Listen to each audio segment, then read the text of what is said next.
Monday, May 22nd. I'm Tisha Hines. Good morning. In our top story at this time, the heavy sargassum seaweed has been throwing a few unrecognizable organisms onto our shores.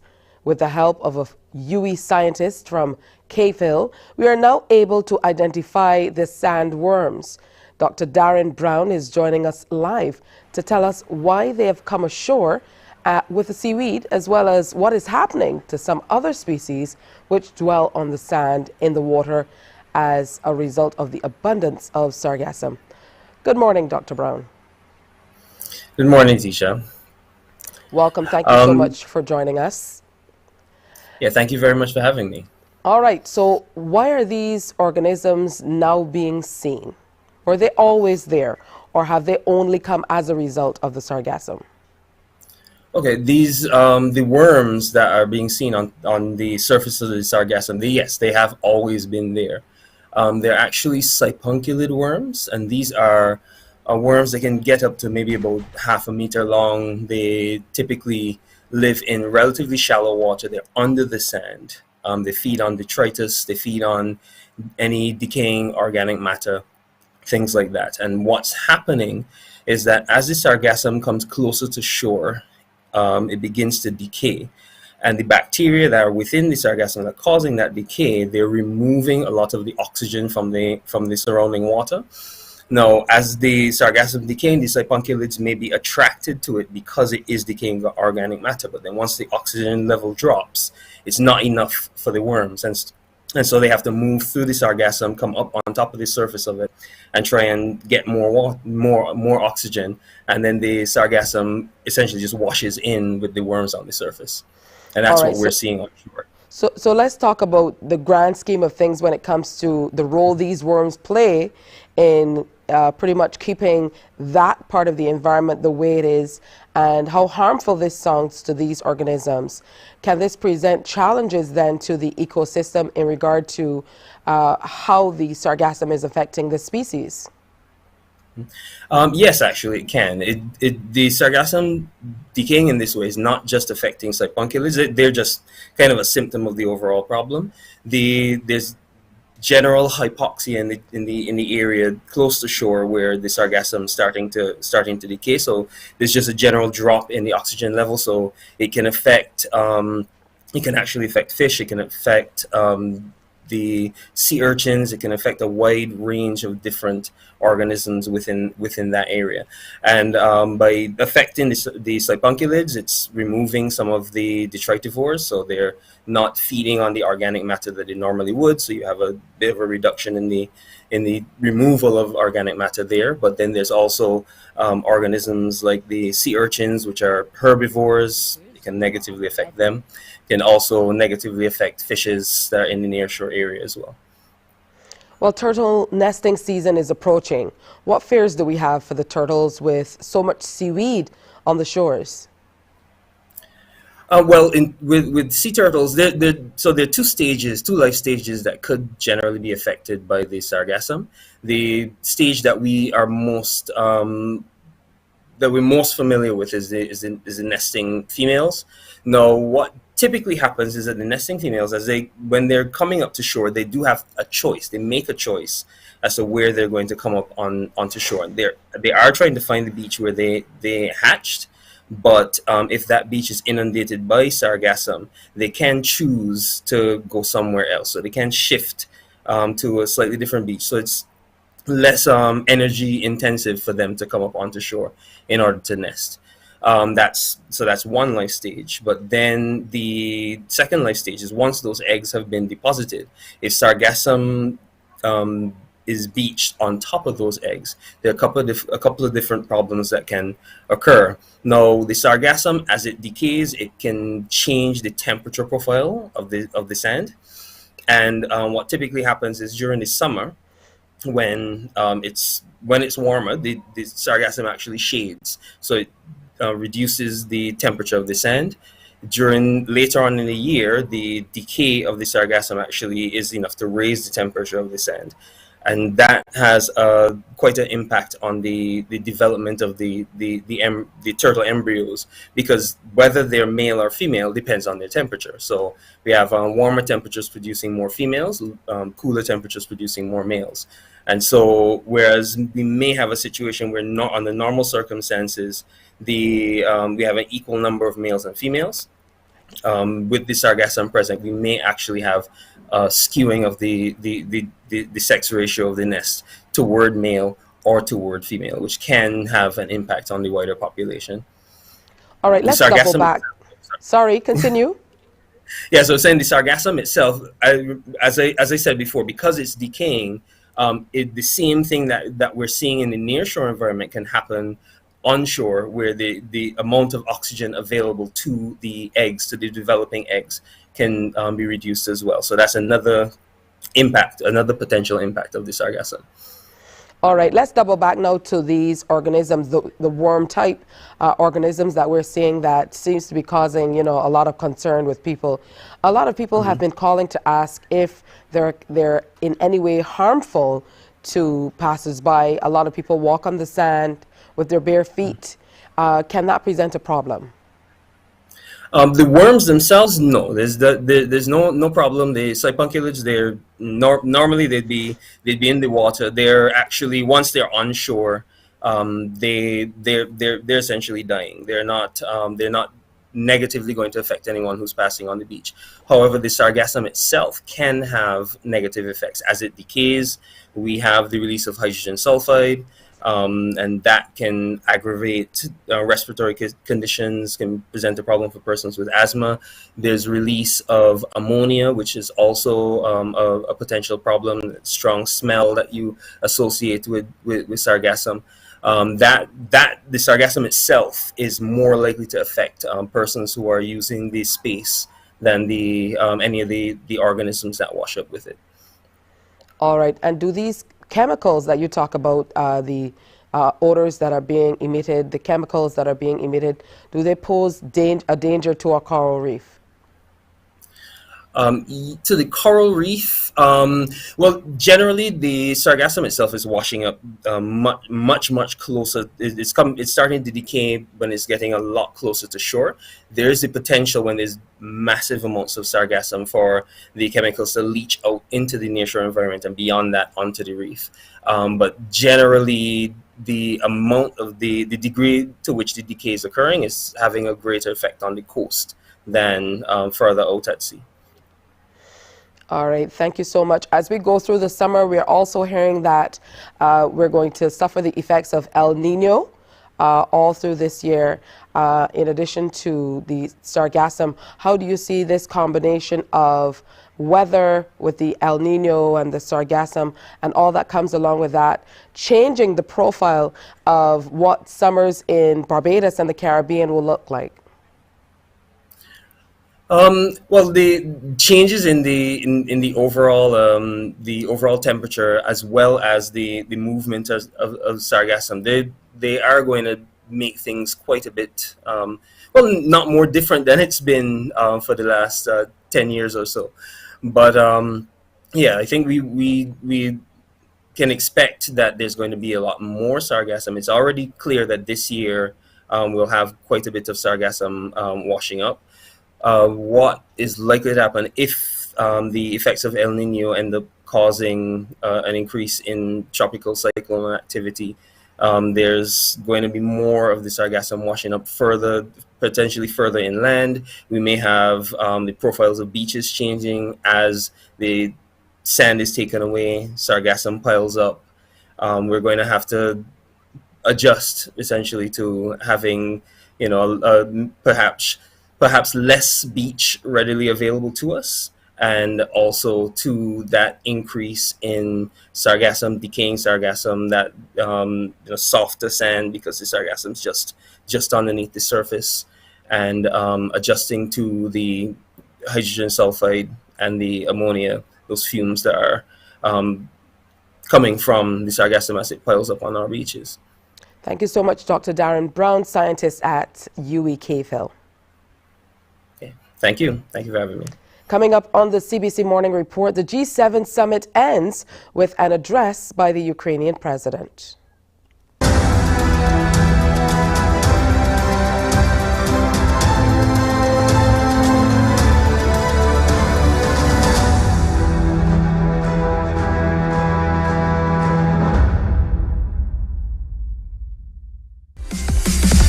While you go about your business, we go about our business, and that is gathering the news. Stay up to date at CBC News Barbados on Facebook, Instagram and Twitter.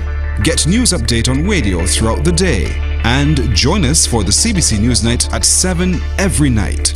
CBC News team is on the job and bringing you the news. There is a saying, you can find a Bajan anywhere. Are you a Bajan living abroad? Or do you know of one who has migrated to another country? Well, we at Mornin Barbados would love to have you or them on our Bajan Afar segment. Share your amazing stories, experiences, and how you have adapted to a new culture. Send us an email to morninbarbados@cbc.vb. And together we will travel the world.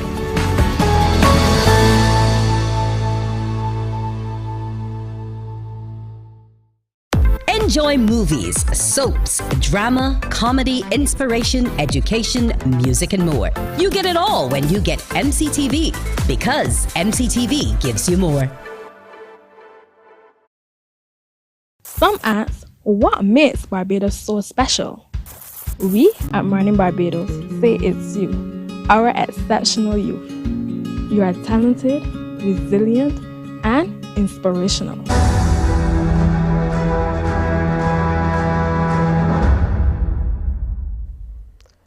Ukrainian President Volodymyr Zelensky has called on the world to prevent future wars by ensuring Russia is the last aggressor.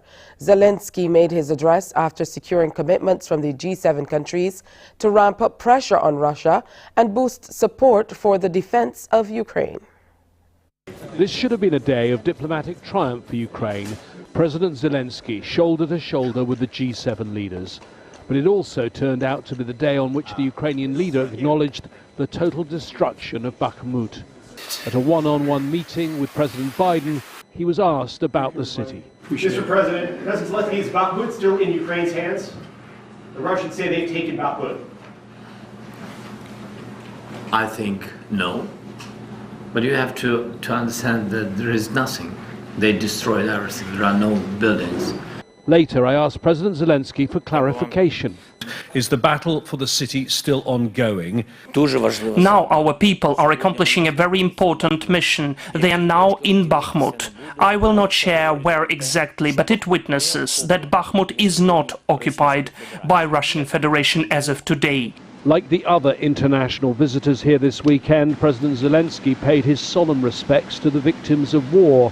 The president, 15 months after his country's invasion by Russia, laying a wreath at the memorial to those who died in the world's first nuclear bombing almost 78 years ago.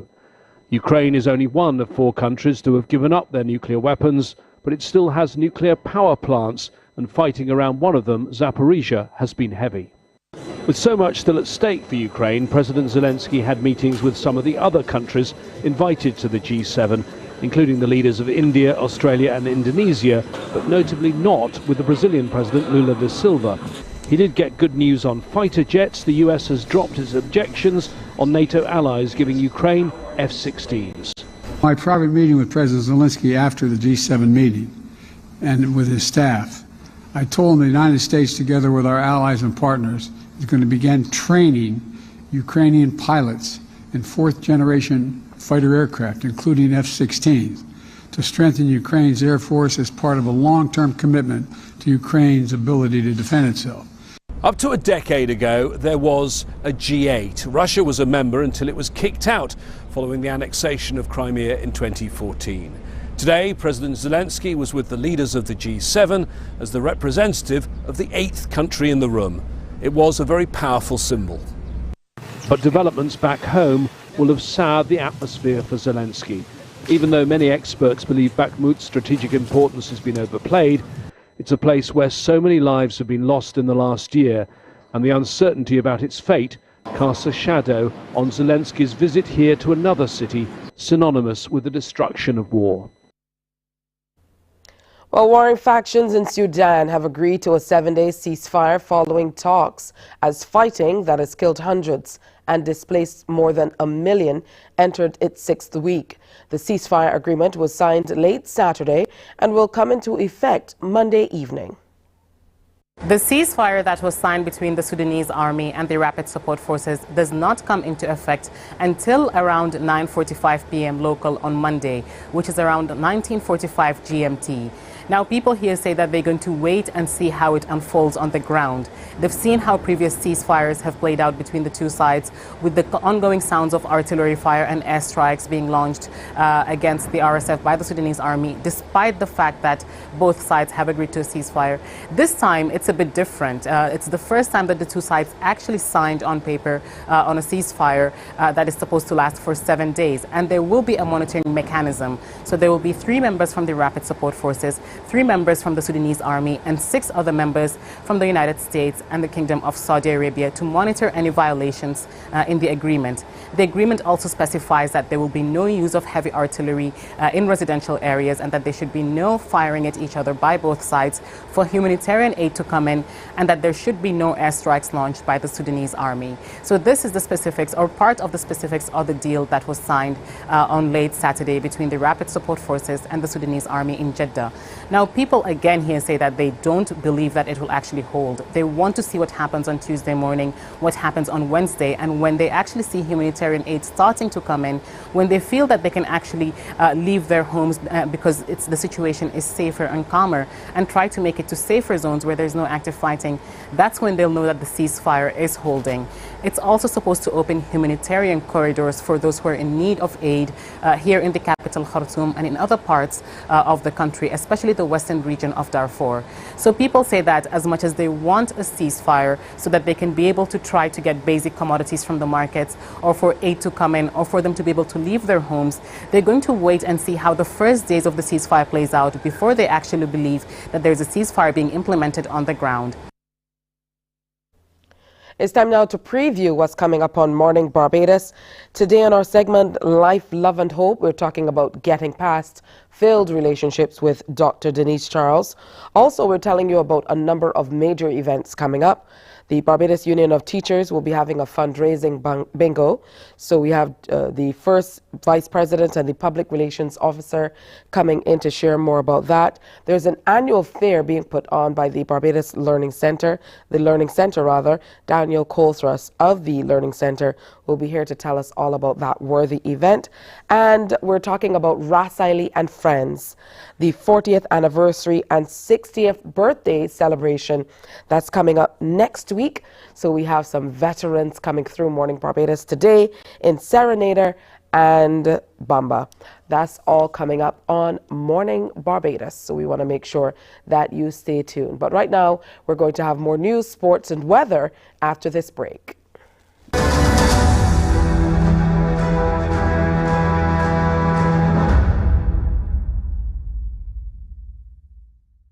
Some ask, what makes Barbados so special?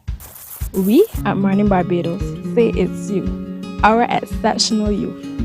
You are talented, resilient, and inspirational. You are the epitome of the Barbadian spirit, testing the boundaries of your creativity. If you are an entrepreneur, artist, baker, designer, author, or have done anything you think should be highlighted, email us at morninbarbados@cbc.bb. Let us show the world our exceptional Bajan youth. Books open your heart, your mind, and your soul. They are educational, entertaining, inspiring, and motivating. Are you an author of a recent book you want to share? Then Mornin Barbados would love to feature your book in our The Next Chapter segment. Send us an email to morninbarbados@cbc.bb. That's morning without the G. Come and let us turn those pages together. Because you love English Premier League, MCTV has got it back. Now you can watch all the games of the English Premier League plus UEFA and NFL on MCTV.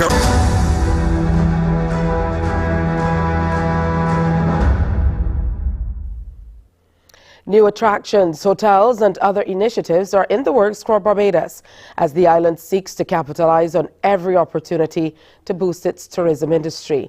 This announcement from Minister of Tourism and International Transport, Ian Gooding-Edgell, as he addressed members of the more than 500-strong Loyal Visitors Club who were being rewarded for their dedication to this destination with a special reception at Ilaro Court. Our Ryan Broom was there to rub shoulders with the repeat visitors. In his remarks, Minister Gooding-Edgell says the island is pleased to maintain a healthy relationship with this elite category of repeat visitors by rewarding them for their dedication and loyalty. He says each of them continues to play an important role in telling the authentic story of Destination Barbados to their friends, families, and work colleagues. Visitors are honored at their 25th visit with a token of appreciation for their loyal visits. The honorary milestones are 25, 50, 75, and 100 visits. Each milestone after 25 visits warrants a new celebration. Loyal visitors who have been honored and are members of the club are also afforded a complimentary meet and greet service offered at the airport upon each arrival in Barbados, and guests are asked to share their flight details before arrival in Barbados. As the Barbados Tourism Marketing Inc., we continue to refer to our culture and our heritage and our culinary experiences with our brand as those who make us globally competitive. But the greatest pillar is our people. The minister also revealed that there are currently more than 79 major attractions on the island, and he told the visitors that Brand Barbados will be further expanding with a number of projects, initiatives, and events set to be rolled out in the coming year, including the Sweetest Summer Festival, Crop Over. As we look to drive tourism forward, the ministry is working on a number of new initiatives which will see new attractions, hotels, and partnerships coming on stream to ensure that an exciting experience awaits you with each return visit to Barbados. Destination Barbados is a melting pot of experiences ranging from heritage and cuisine to sport to the arts to festival and luxury. And we invite you to take a look of all the many things Barbados has to offer while you are on island. Minister Gooding-Edgell also reminded the Loyalty Club members that their visits help to spur both the social and economic development of the island. Over the years, many of our loyal visitors have contributed to the growth of Barbados's economy through purchasing of property and job creation. They have also been instrumental in community building by active participation in programs like Pack for a Purpose, where they bring in essential items to assist with community-based projects. We thank you for your contributions and encourage you to continue to get involved in community activities. Barbadian men are being urged to get screened early for prostate cancer, the #1 cancer in Barbados. President of the Barbados Cancer Society, Professor David Rosen, made the plea at the start of Prostate Cancer Warrior Walk that came off last evening. The 9-kilometer event, which started at the Garrison, was an effort of the Barbados Cancer Society, the District Grand Lodge of Barbados, Scottish Constitution, and corporate partners. CBC's Trevor Thorpe reports. Professor David Rosen says cancer is more aggressive in men of African descent and nothing beats screening. He's encouraging men to emulate their female counterparts who get tested for breast cancer annually. We're very keen to make people, and men of course, much more aware of prostate cancer. Prostate cancer is the #1 cancer in Barbados. Colon cancer comes 2, and then breast cancer. So the other point is that prostate cancer in men of African descent is much more, it occurs in younger people and is much more aggressive. So we want everybody to come forward, be screened, and you get cancer early, we can treat it and we can beat it. So that's what we're hoping to, make people more aware, talk about it, discuss it, and come and see us to get screened. The Cancer Association president also had good news for men tonight. Prostate cancer can now be detected from blood or saliva tests. It's amazing how precise and specific and sensitive it is. We're very grateful. You see I'm wearing a Yale cap, Yale University in America, and Wren Laboratories who have been helping us in doing this trial, the prostate trial first and now the colon cancer trial. And the results of the prostate trial amazed even me. General Manager of CEMIX, Jason Edwards, one of the partners of today's event, says the company will be strengthening the efforts of the stakeholders in the fight against cancer. Every meter of concrete that we sell, we would put something towards, the cause to, again, build that awareness. And over the next year and years to come, we're going to be sponsoring testing events. We've done it previously with the Cancer Society. We've done it with the Cancer Support Services, right? So yeah, I mean, that's what it's all about. Cancer survivor Robert Cox, who cut the ribbon to start the walk, says he's happy to be able to be part of the event and echoed the sentiments of the president. In 2015, I found out I had prostate cancer, and I had the surgery and had it removed, and since then I've had a new lease in life, and I'm here talking to you and enjoying life. If not, I won't be here if I didn't have all those checks, so checking is very important. The Prostate Cancer Warrior Walk is expected to become an annual affair. Trevor Thorpe, CBC News. Thanks, Trevor. 18 years after the fiery Glenderry prison uprising, fire officials were once again called to respond to a blaze at the Station Hill facility last evening. While initial reports indicated a structural fire, officers arrived to discover it was actually 21 derelict vehicles on the compound which were ablaze. 2 water tenders and 9 fire officers under the command of Divisional Officer Tremel Perch responded to the call, which came in shortly after 1 in the afternoon. CBC understands the officers had to use bolt cutters to gain access to the vehicles, which were behind a locked gate. A planned public-private partnership to extract additional water supply from the Rio Cobre River has raised the concerns of the opposition People's National Party. Its spokesperson on water, Lothan Cousins, is against the privatization of Jamaica's water supply, as we hear in this CVM television report. Spokesperson on Agriculture and Water, Lothan Cousins, raised an alarm in the lower house during his recent sectoral presentation about the prospect of privatizing Jamaica's water resources and the ripple effect it may have on citizens. It is no secret, Madam Speaker, that this government has signed off on to establish a 15 million gallons per day water treatment plant along the Rio Cobre to augment the water supply for the Kingston metropolitan area. The private investor will be required to design, build, finance, operate, and maintain the plant under a 25-year concession agreement. Our greatest... In sports, national junior wrestler Rebecca Williams claimed a gold medal at the just concluded USMC USA Beach Wrestling National Championship at Carolina Beach in North Carolina. Fighting against last year's USA National Champion June Tresser-Piles in the girls under 16, 17 kilogram class final, Williams was able to take out her opponent easily. The other Barbadian wrestler was Cody Marshall in the under 17 boys 80 kilogram category. Marshall won 2 matches but then had to withdraw from his semi-final match after he sustained an injury. Marshall has returned home to start his recovery, and he gets ready for the Under-17 Mat and Beach Wrestling Championships set for June 22nd to 25th in Mexico. Joining Marshall on that team to Mexico will be Kamar and Aiden Williams. Time to take a peek at weather. The barometric pressure stands at 10.4 millibars. The air temperature is 26.7 degrees, and outside this morning is generally overcast. Sea conditions moderate in open water with swells peaking at 2 meters and increasing. Be careful if you're heading out for a swim. Here's a look at your tides today, highs and lows.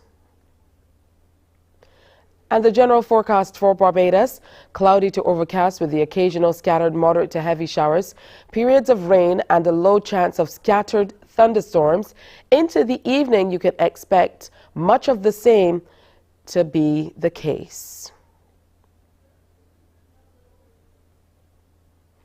And that's today's morning report. Our next newscast is Newsday at 12 p.m. on TV8, followed by The World at 1 via our radio network of stations, 100.7 FM, 98.1 The One, and 94.7 FM.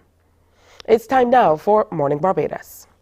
Wake up, wake up, wake up, wake up. Barbados, get up. Good morning. Good morning, Barbados. Good morning. Good morning to you. Good morning. Morning, morning, morning. Good morning to you. Good morning. Morning, Barbados. Good morning. Good morning to you. Good morning. Morning, Barbados. Good morning. Wake up, wake up, wake up. Morning to you. Good morning indeed. It's Monday, May 22nd. Welcome to another presentation of Morning Barbados, another marvelous Monday as we go through quickly the month of May. I'm Tisha Hines and I will be here with you until 8 o'clock this morning. We have so much planned for you today. I'm hoping you got lots of rest this weekend and you are indeed ready for everything this week has to offer. So pretty cloudy outside in Barbados, which means if you're leaving home and you're making that commute, you're going to be using whether public service or your own private transportation, you want to make sure that you take an umbrella along so that as you get out of the vehicle to go into your workplace or school or what have you, you don't get too many drizzles, because I understand we have a lot of little flus and colds, and of course we still have COVID hanging around, so you want to make sure that you take care of your health. Remember to follow us online as well. We stream on YouTube and we also take care of you on Facebook as well. So that's where you can find us if you have to leave before the show ends. I understand, because I know you want to get ahead of that traffic that can be really, really hectic in the morning here in Barbados, particularly if you're coming from St. Philip. I don't know, you tell me. I'm coming from St. Philip when I'm not here early in the morning, and the traffic from St. Philip is horrendous. I don't know. What do you think? Is it worse coming from other places? Share with us. You can call the crew in the back at 228-5562 or 228-5563. You can also share with us on Facebook. And of course, we get your wonderful messages, and that way we hear from you. What are your thoughts? From which parish are you getting the worst traffic in the mornings, making your way into busy Bridgetown or wherever you're heading for work? So again, we have a great show planned for you, and I certainly hope you can stick around, because we're telling you about a number of very fantastic events coming up. First of all, the Barbados Union of Teachers, they're going to be having a fundraising bingo as they continue to raise funds to cover expenses for the Caribbean Union of Teachers Games coming up in 2024 in St. Kitts. So they will be in to tell us all about those activities, and we'll let you know how you can get involved and why you should be a part of it. Also, our Bajan Afar today is a man by the name of Chad Callender, and he's an MTA bus operator. That's the Met. The travel system, the major system in New York City. And we are going to be talking with him about his life as an MTA bus operator as we continue to feature Barbadians all across the globe and feature different professions as well. It's always good to delve into professions and find out a little bit more about what the people around us do, apart from the superficial look on to see, okay, this is a bus driver, but what entails being a bus driver? How did you get to that place? We're going to talk to him and find out a little bit more about his career. Now, this one is a big one. Ras Siley and friends are celebrating something major. Of course, Ras Siley is celebrating 40 years in the business. He's definitely a stalwart on the Barbadian music scene, especially when it comes to entertainment and the various competitions for the festival. He is one of the kings of the highway, and he's also having a 60th birthday celebration to go along with it. So we have a few of the friends who will be celebrating with Ras Siley in a matter of days. Serenader and Bumba will be here to share with us. I'm really excited about that. I haven't seen those gentlemen in quite some time, and I'm sure we're going to have a great time catching up. Now, this morning, we're also going to be telling you about the Learning Center. They're having their annual fair, and it's for a very worthy cause. So let's go ahead and invite Daniel Colthrust to come on through and join us on the couch, of course, online today. He's not physically in studio, but come on in and share the couch for a moment as we tell you a whole lot more about this initiative. Good morning to you, Daniel. Thank you so much for joining us. Hey, good morning. Thank you for having me. All right, so first of all, tell us all about this worthy event. Of course, the Learning Center being a charitable organization, the school finds it necessary to bring the community together through having this fair. So talk to us more about the actual event. Well, the fair, we just want to bring the community together. And, due to COVID and so on, we didn't have any events. And, you like to see the children and so on happy. And the fair will be the 27th, excuse me for my voice. and during the fair, we have a lot of exciting, events. We have the jumping tent, the lucky dip, the face painting, the children's craft, the tombola, the ring toss, farmer's mart. We got a lot of food and drinks done by the school, also with the hormet room. We also have a lot of crafts done by the students that you can purchase as souvenirs. Very skillful. So we got a lot of good things happening on that day. Now, Daniel, tell us, we often hear about fundraising, and I'm not sure that a lot of people grasp how important it is sometimes to be able to get some funding in, particularly for a lot of these organizations that are charitable or non-profit, third sector organizations, to be able to just do basic things for the many audiences whom they serve. So talk to us about how important it is for people to support initiatives like this one. Could you repeat that, please? Talk to us about the importance of supporting events like this one and what the money goes to doing a lot of the times in helping to sustain the organizations that are raising the funds. Yes, we usually have these fundraisers, to help out with the students and so on. The hormet room, the IT room, the woodwork room. Also, the salaries for the teachers and so on. Because it's a non-profit organization, so the funds come in really handy in that kind of area and helping the students and the whole all round activities of the school also to keep the school running, right? Now, Daniel, you mentioned the craft that will be on display, and you mentioned briefly how skilled the children are. Talk to us about how important it is for the children to be able to express themselves in this particular way, and talk a little bit more about the craft that will be available, different types and so on. Well, the woodwork room, you're going to have some ironing boards and so on there made by the students. A lot of different classes would be doing different like crafts, like a little ornaments and so on. I haven't been able to see much, much of the work and so on.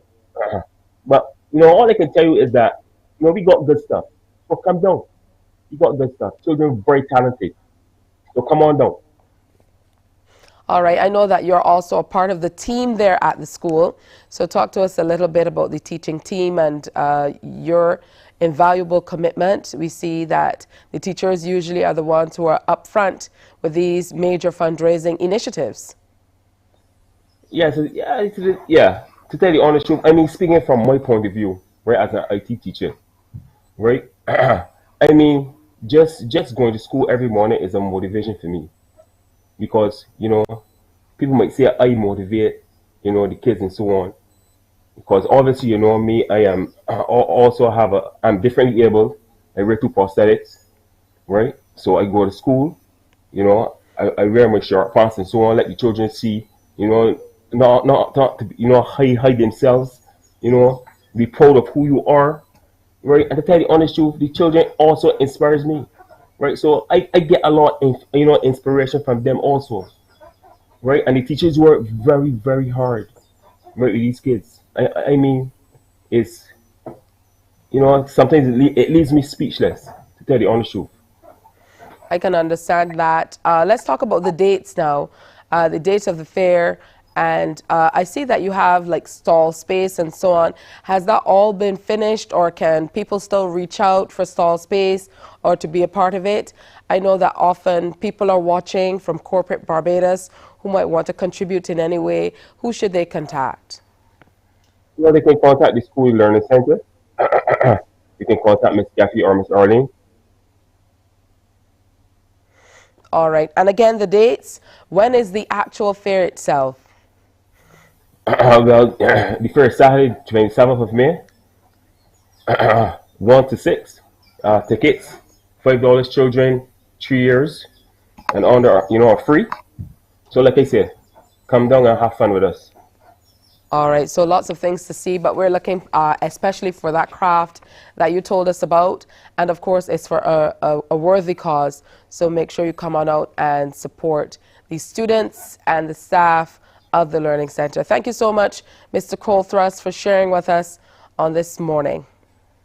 All right, thank you very much for having me. Well appreciated. Thank you. You're welcome.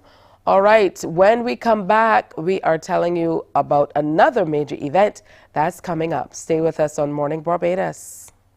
Morning, morning, morning. Good morning. Good morning to you.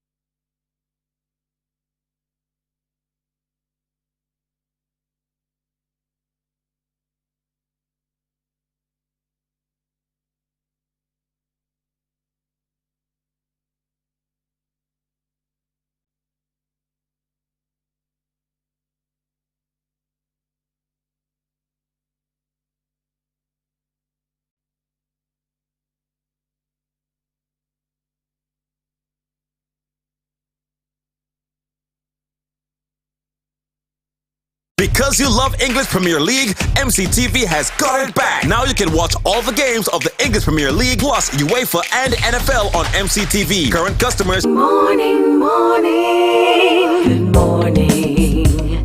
Good morning to you. 17 minutes now to go before 7 o'clock, 17 to 7. What are you having today? I don't know. I have some messages to go through quickly. I have a message from Cassandra that she made sure she sent. So for the people who gave Cassandra the message, I want to make sure that I do this for you. I don't want to miss it out because she was very, very adamant that I had to shout out Vanda Robinson, who works with pilot management at Sheraton Mall. So good morning to you, Vanda, and thanks for watching Morning Barbados. Also, I wanted to say a very special good morning to a group of people who are a part of a chat room called the Morning Barbados Chat. And I became a part of the chat when I used to fill in while Cassandra and Shane, of course, were the hosts of Morning Barbados. So I would fill in with them sometimes. And they added me to the chat, and they've kept this chat going. And they are, you know, viewers of Morning Barbados. Many of them live outside of Barbados, but they definitely love to engage with each other. So good morning to Sean Dean and Walton, Sarah, and there's Seafred, Diva Star, Foxy, Leo Queen, Marcia, Marilyn, Patricia Ben, Selena Green. Good morning to all of you. I hope I haven't missed anyone, but sometimes I'm not able to keep up with everything that's happening in the chat. You know how it is with these chats. They move very, very quickly as people start to discuss various things. So it's really wonderful that you guys, you know, love CBC and support us so much in this 60th year as we've supported Barbadian culture and our communities for the last few years as well. So thank you on behalf of the entire team, and we definitely want you to keep it going. Now we had the finals of Beige to the World 2 Sundays ago, and people are still talking about it. It was an awesome showcase of phenomenal talent discovered throughout communities all across Barbados over a series of auditions. And it all culminated at the Wilde Gymnasium with a potpourri of talent. We had dancing, we had spoken word, we had singing, of course, and one of the surprising acts that evening was Minister of Elder Affairs and People Empowerment, Kirk Humphrey, who really had been one of the people who supported the Beige to the World semifinals. He was there almost every single show. He expressed to organizers that he had a love for spoken word, and he wanted to share a piece that he had written as an ode to his beloved Barbados. Okay, this is called Things Vision. Remembering myself, and I thankful to Bussa. Grateful for we struggles, cause now we forwarding together. Brother, sister, big up the small trade vendor, and the old woman that used to hustle selling black bitch by the corner and sucker babies. 5 cents for akis. When every mother had she boy child cutting banana leaves. Then by morning count keys, count me in that. Remembering King Dial and his suit and bicycle and hat. This day takes me back to walking to school and to roasting breadfruit and flying fish $5. When the fishman pass through and when mommy gets screwed over some folly we do. It didn't no rights in a child, it was a hard lashing you. Barbados specialing through. So don't mind how we quarrel. There ain't a place in the world like Barbados, period. I am 246. I am soda bits and eclipse. I am my father's red fruity with Evat milk in it. I am the hot pot. Call me Bathsheba Rocks. I am the old bronze beach jetty the youngsters used to hit off. My memory's full, like the outside tub, with clothes I don't want throw away that my mother met me scrub or jucking board rub. I am baking white shirts in the sun with blue soap till they're good. So that is what I love. I love this 166. I love table cricket. We love pudding and sauce. I don't eat it. I am Braystown Market, Emerton lyrics, Ossimore jokes told by the village idiot. We blow kerosene lamps, we build we own summer camps, and cook food pan wood fire and throw out saucepans.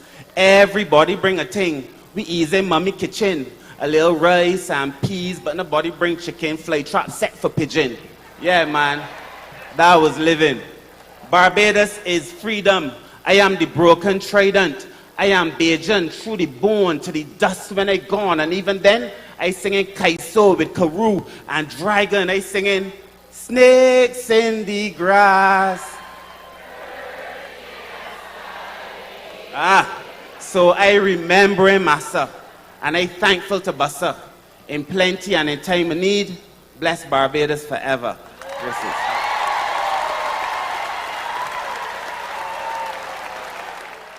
So he did a relatively good job, right? I'm kidding. He did a really good job. I thoroughly enjoyed that one. And I can tell you, everybody in the house thoroughly enjoyed it as well. Ode to his beloved Barbados and some of the memories of the past. All right, we have to say a very special good morning and welcome. You know, I'm always excited to have people in studio with me. Usually I'm sitting here talking to myself. Not that I'm not accustomed to doing that. I should say talking by myself because I'm talking to you. Of course, you're there, but I love to have people here with me. So a special good morning to the Barbados Union of Teachers, teachers all across the island. It's always good to connect with our teachers. We have Julian Pierre, who is the first vice president, and Marcia Burke, who is the public relations officer of the Barbados Union of Teachers.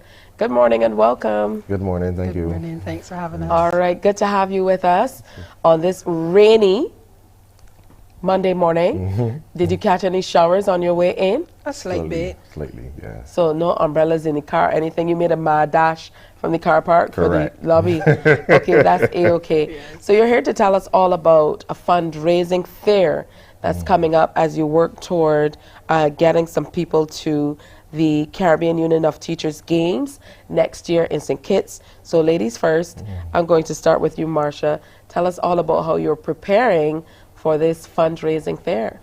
Well, actually, it's a fundraising bingo. Bingo, yes. That's all right.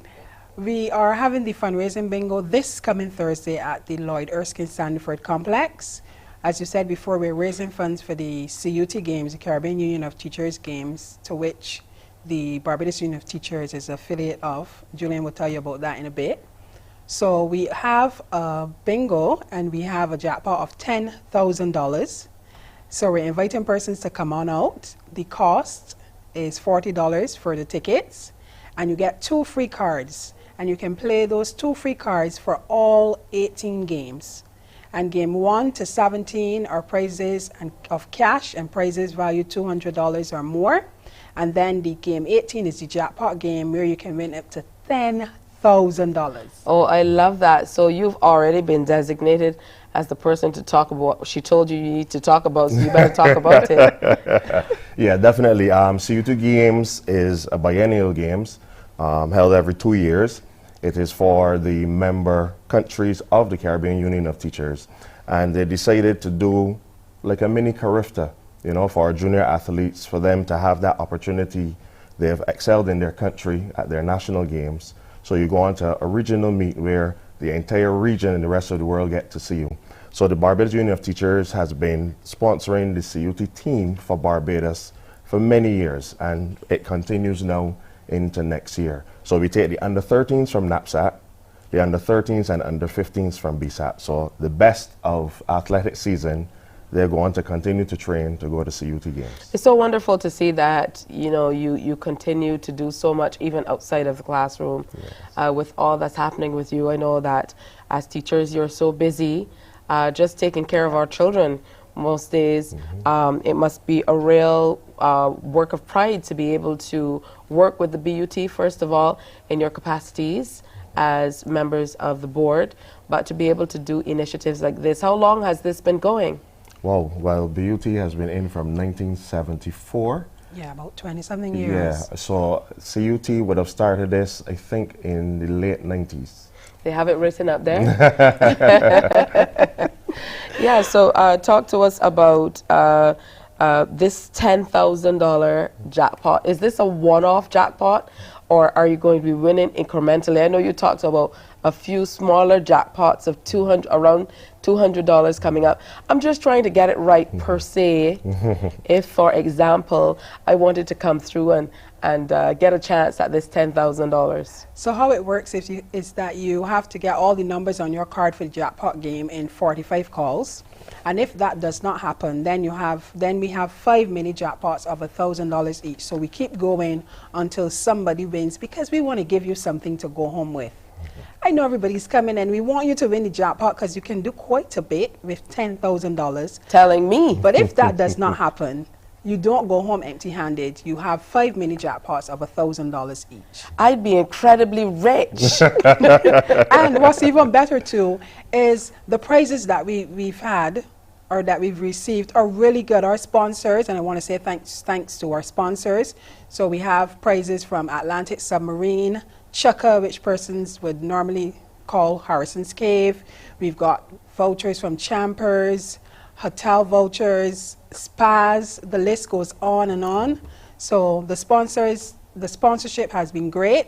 And I'm going to say, if there's anybody out there that still wants to give a donation towards helping us cover the expenses, because it is quite a hefty sum of money needed to take the children. Julian, I believe you can expand on that a bit. I like that you bossed the president around. President, vice president.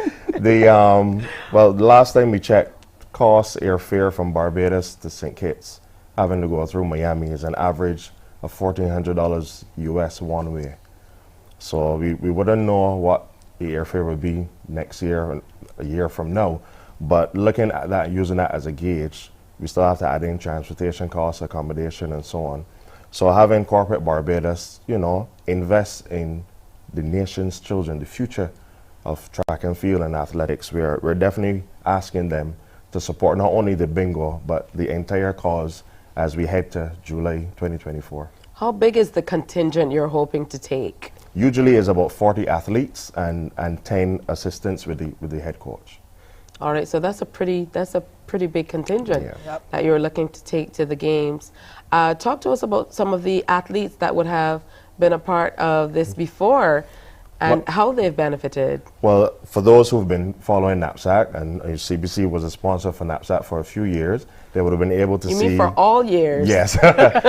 for Sade Williams, you know, we would have seen Tia Bell, and the list goes on, both male, both female, you know. So it is their springboard, and we enjoy being a part of it because BUT, as you know, with knapsack, we are co-hosting with the National Sports Council.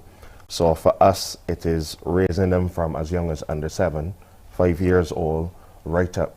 You know, they watch the Olympic Games, they watch Carifta, and they say, I want to be like this athlete. So this is an opportunity now. The physical education teachers do their training, the coaches do their training, they come to knapsack, they go to BSAT, and the best of Barbados are the ones who, obviously, we don't pick them, they pick themselves based on their performance, and they go forward. You know, Matt Fingal said that to me once. I won't say what it was in relation to, but he said, you know, when you do athletics, you pick yourself. Yes. And he says that's what really sets athletics apart from, you know, all the other sports, because some sports you're depending on people to see you, to select you, so that makes all the difference. Now, as first Vice President of the Barbados Union of Teachers, what does it mean to you on a personal level to be able to be involved with taking students on not necessarily a second chance trip, because like you said, these are our top athletes, but to be able to showcase them even more to the world. We hear a lot about our athletes not necessarily getting that level of exposure that they need to. So this is an additional way for them to showcase their talents and gain some much needed experience in running against other people who might be as fast or a little faster than them, that could give them that extra oomph to want to go a little quicker. Well, for me personally, it hits deep because I'm a physical education teacher as well. I've been teaching for about 19 years with PE. Currently, I'm the championship director of knapsack.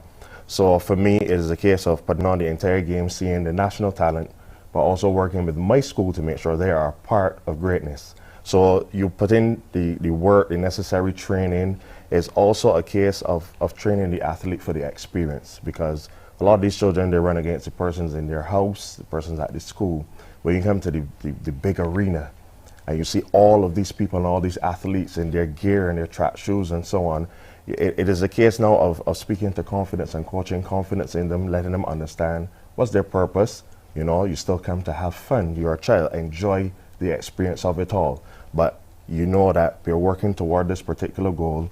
Let's go forward together. What about you, Ms. Burt? Your stint with the Barbados Union of Teachers. I can see that you enjoy it. And I see you're pretty bossy. I like that. No, I'm not. Ladies first, so I oblige.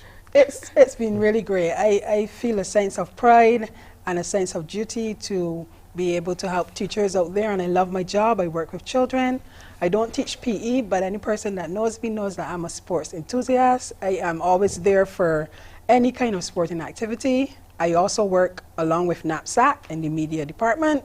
So this is really big, and I really want to invite persons to come on out to support the cause. Even if you can't come out on the night, you can purchase a ticket. Maybe you want to give a donation towards the cause. If you're coming out, you can make it a night out. I mean, COVID has hindered us for quite a while, so come on out and have some fun, and you can go home with some nice prizes. Thursday, May 25th, that's this Thursday, 7:30 at the Lloyd Erskine Sanford Center, a jackpot of 10 big ones, $10,000. You could be super rich. All you have to do is to come out to the BUT bingo night. It's for a worthy cause. They're taking some worthwhile athletes to the Caribbean Union of Teachers Games next year in St. Kitts. So they want to make sure that they can take the children and cover all expenses. So it's going to be a long road ahead. Make sure that you come on out or purchase a ticket if you can. Where can we get the tickets? BUT headquarters. They can call 436-6139. Let me write that down. Somebody's going to call me. 436-6139. 6139. It's 427-427. 8510. 8510. BUT HQ. And you can also get from our executive members as well. So anyone on the executive, the Teachers know how to find us. Yeah, for sure. You see how he had to ask her, you know, what the number was? Well, she's the public relations Yeah. officer. This all her information. That plus she's in charge. Of course, I also know him as DJ Saga Boy. Yes, yes. So good to have you guys in studio with us. Thank and you. I wish you the best on the bingo. I definitely will try to come out. Thank you so I really much. want a chance at that jackpot. $10,000. Jackpot. Yeah. Yes, all right. It's time for us to update you on the news. Morning, morning, morning. Good morning. Good morning to you. Because you love English Premier League, MCTV has got it back. Now you can watch all the games of the English Premier League plus UEFA and NFL on MCTV. Current customers can upgrade to Max Pack Extra at just $23. Call MCTV today at 228-6288 to upgrade or come in and sign up for our new service. Football fans, let MCTV get you back in the game.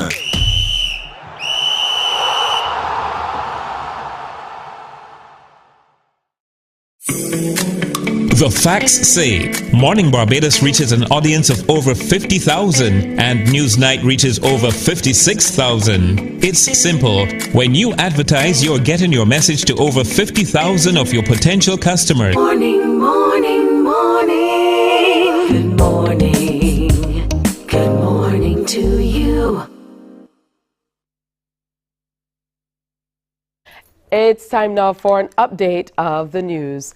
New attractions, hotels, and other initiatives are in the works for Barbados as the island seeks to capitalize on every opportunity to boost its tourism industry.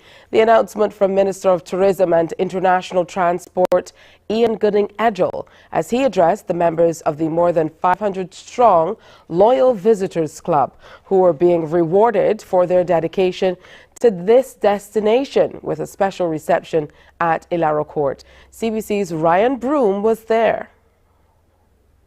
In his remarks, Minister Gooding-Edgell says the island is pleased to maintain a healthy relationship with this elite category of repeat visitors by rewarding them for their dedication and loyalty.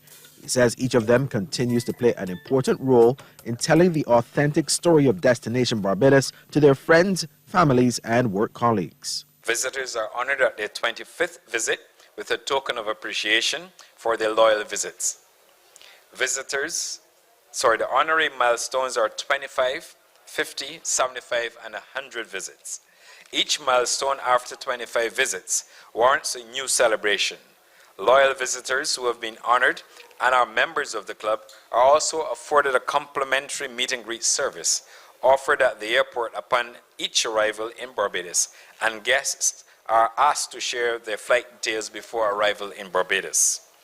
As the Barbados Tourism Marketing Inc., we continue to refer to our culture and our heritage and our culinary experiences with our brand as those who make us globally competitive.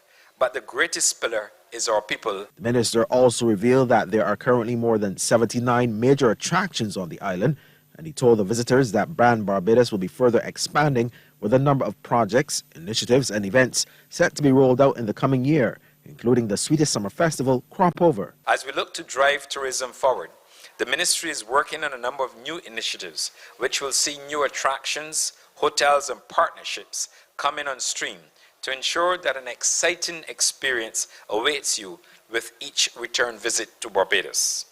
Destination Barbados is a melting pot of experiences ranging from heritage and cuisine to sport to the arts to festival and luxury. And we invite you to take a look of all the many things Barbados has to offer while you are on island. Minister Gooding-Edgell also reminded the Loyalty Club members that their visits help to spur both the social and economic development of the island. Over the years, many of our loyal visitors have contributed to the growth of Barbados's economy through purchasing of property and job creation. They have also been instrumental in community building by active participation in programs like Pack for a Purpose, where they bring in essential items to assist with community-based projects. We thank you for your contributions and encourage you to continue to get involved in community activities.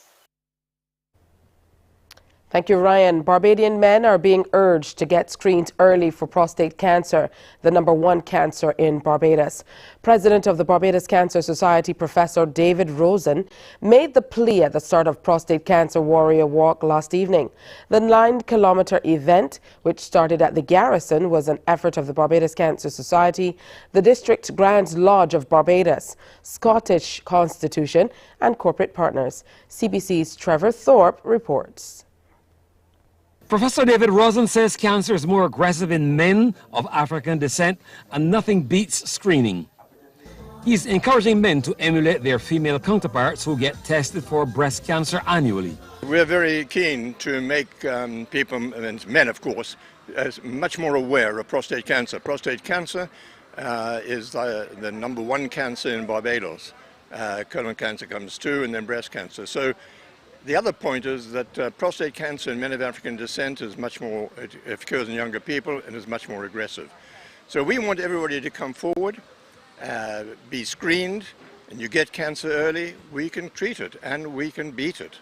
So that's what we're hoping to, make people more aware, talk about it, discuss it, and come and see us to get screened. The Cancer Association president also had good news for men tonight. Prostate cancer can now be detected from blood or saliva tests. It's amazing how precise and specific and sensitive it is. We're very grateful. You see I'm wearing a Yale cap, Yale University in America, and Wren Laboratories who have been helping us in doing this trial, the prostate trial first and now the colon cancer trial. And the results of the prostate trial amazed even me.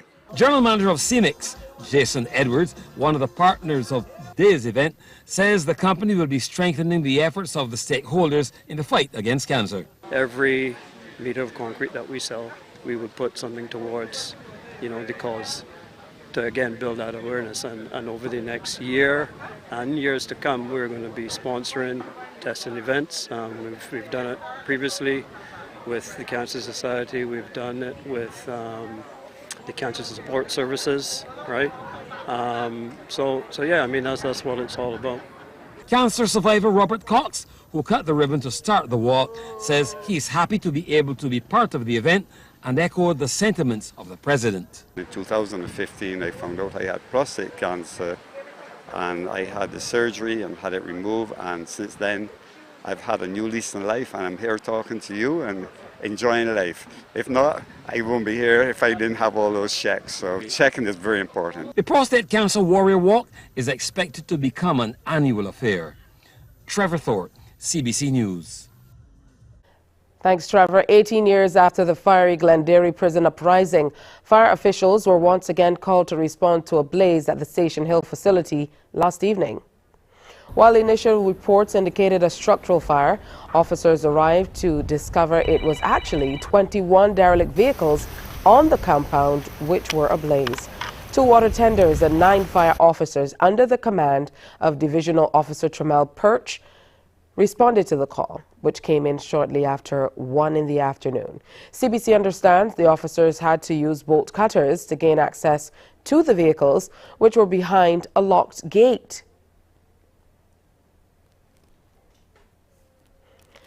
A planned public-private sector partnership to extract additional water supply from the Rio Cobre River has raised concerns in Jamaica but from the opposition People's National Party.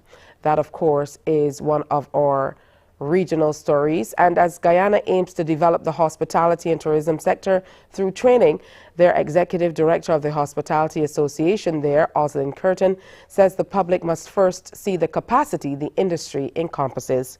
Well, that's an update of the news. We have the news coming again at 12 noon, Newsday, and we have the World at 1 on our radio services. Morning Barbados continues after this. Morning, morning, morning. Good morning. Good morning to you.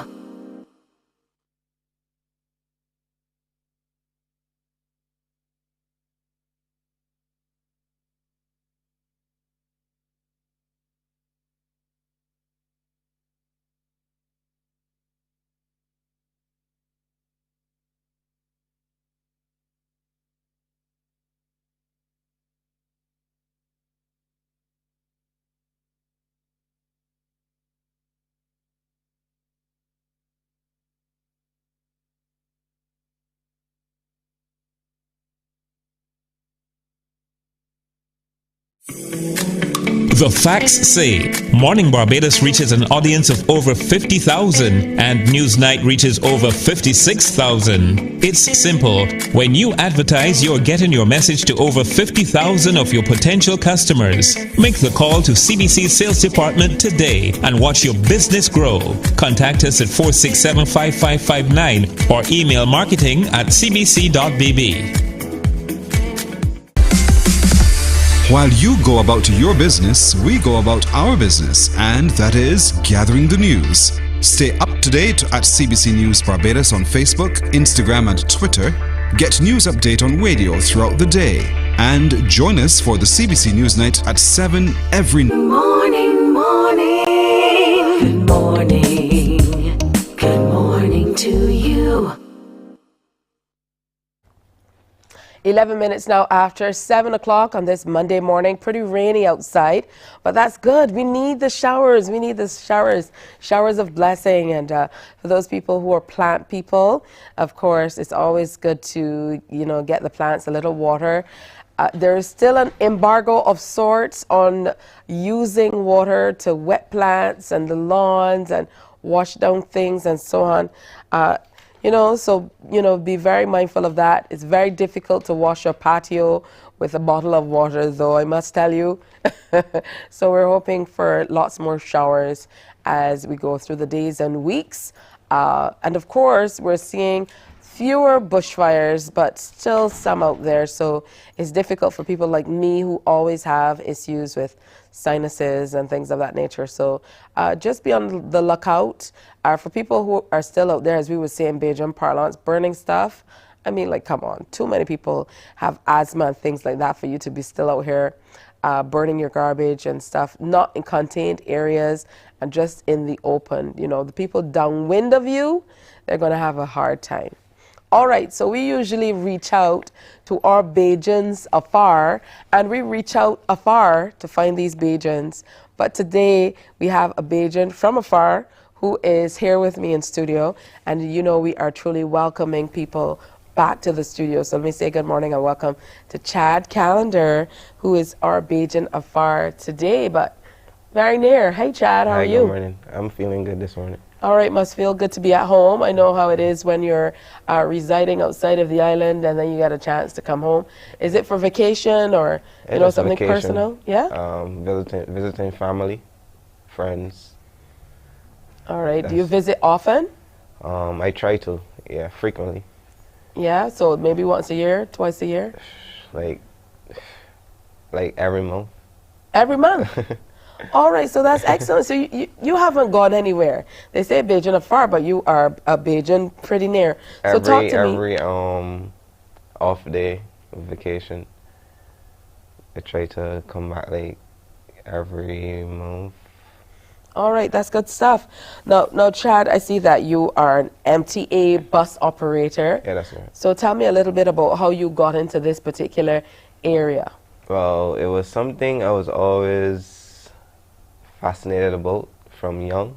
My mom always used to take me on the bus, and I was one day I probably want to try to become a bus operator or train. So I did the test. I waited 4 years with no clue they were going to call me.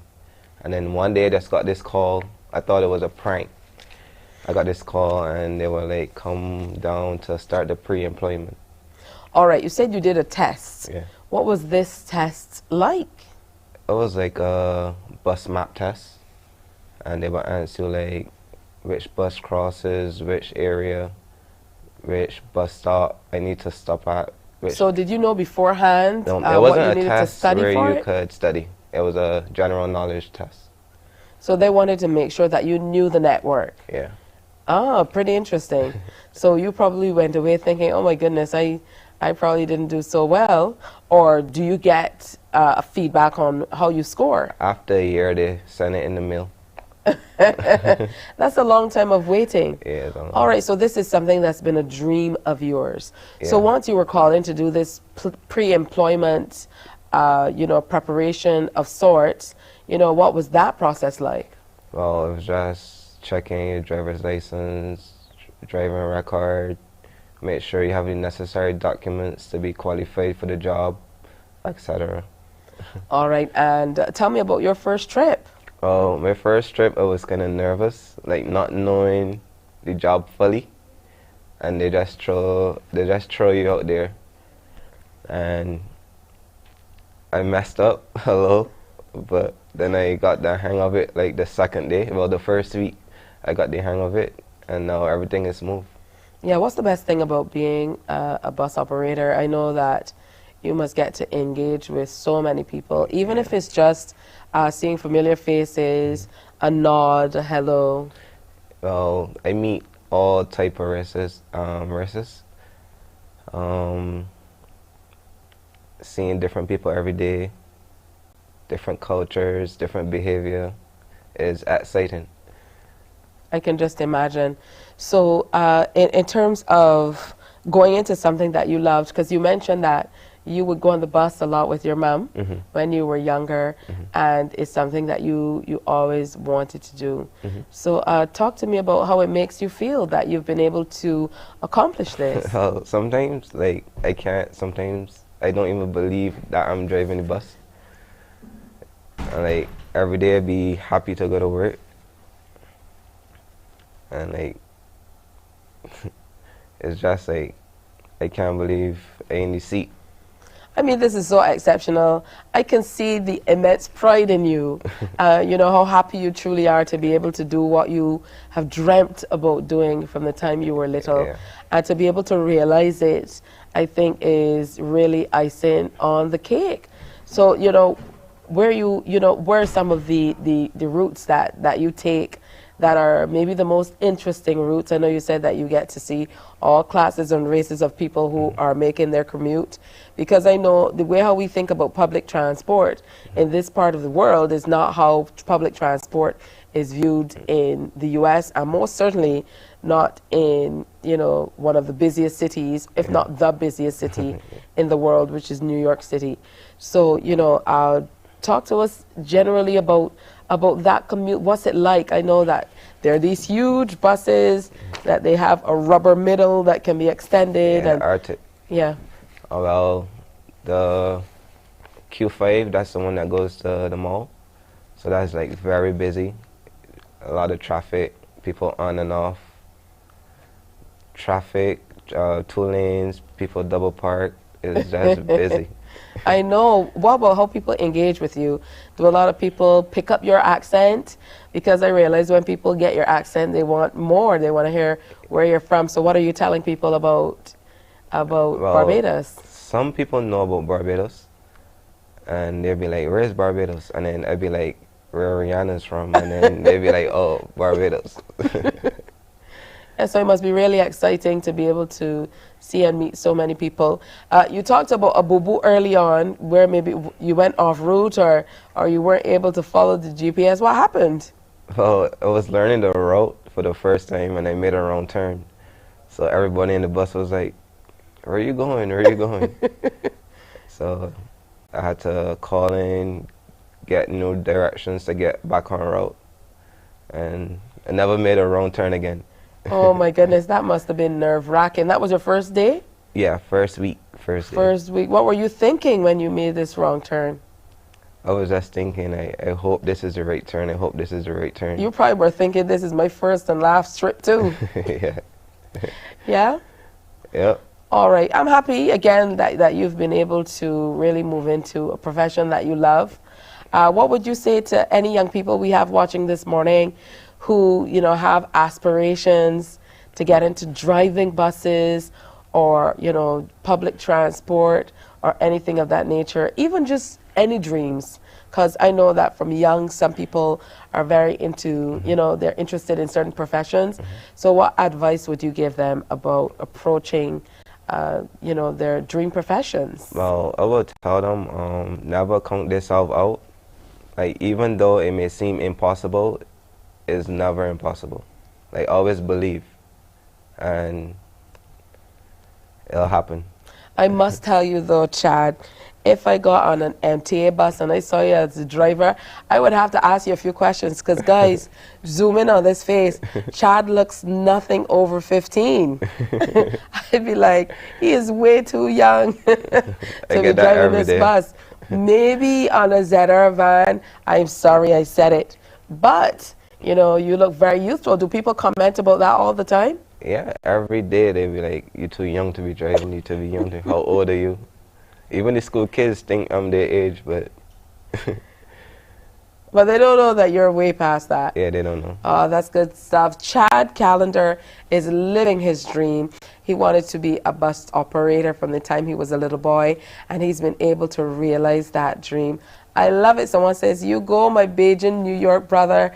I know we have a lot of people watching in the U.S. as well. So there you are, looking like 15, like I said. So I would imagine that people getting on the bus must be saying, what is going on here? But keep on flying the Barbadian flag high. And so wonderful for you to come on through and share with us. Hey, thank you. Thanks for having me this morning. Fantastic. All right, still rainy outside, so make sure you move with your umbrellas or your rain mates or the raincoats or whatever you need to make sure that you keep yourselves dry all day today.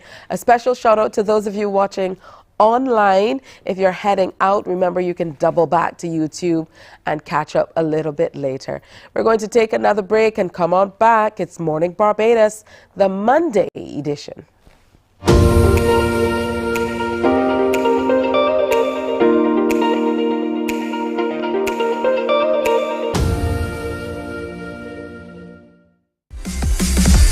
While you go about your business, we go about our business, and that is gathering the news. Stay up to date at CBC News Barbados on Facebook, Instagram and Twitter. Get news update on radio throughout the day. And join us for the CBC News Night at 7 every night. CBC News team is on the job and bringing you the news. There is a saying, you can find a Bajan anywhere. Are you a Bajan living abroad? Or do you know of one who has migrated to another country? Well, we at Mornin Barbados would love to have you or them on our Bajan Affair segment. Share your amazing stories, experiences, and how you have adapted to a new culture. Send us an email to morninbarbados@cbc.vb. And together we will travel the world.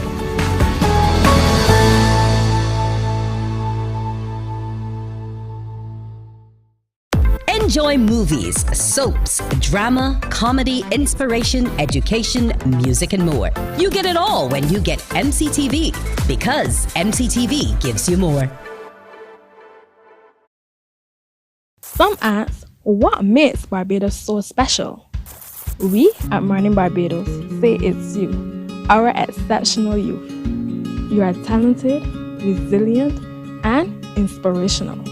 You are the epitome of the Barbadian spirit, testing the boundaries. Morning, good morning, good morning to you. Hey, it's 7:24 in Barbados and across the Eastern Caribbean.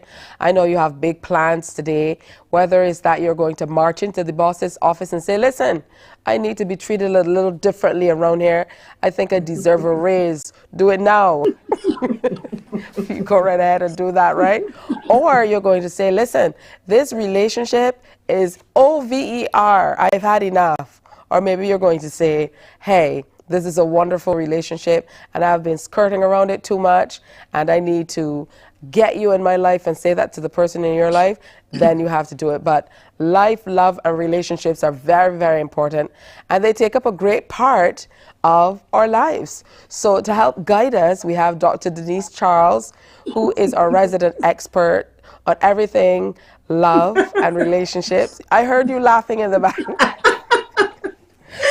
I was just going over those scenarios that you were pitching to us. I was here doing the most.